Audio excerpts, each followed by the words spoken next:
सखी एगो बात कही। हाँ हाँ कहा ना, का बात बा? ए सखी ऐसने बात बानू कि का कही ए सखी, दाल पकाईनी भात पकाईनी भुंजिया अचार हो, दाल पकाईनी भात पकाईनी भुंजिया अचार हो, चोखा खातिर रूस गईले राजा जी हमार हो, चोखा खातिर रूस गईले राजा जी हमार हो,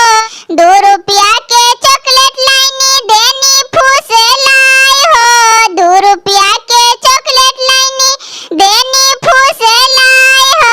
ही हंस गईले राजा जी हमार हो, ही हंस गईले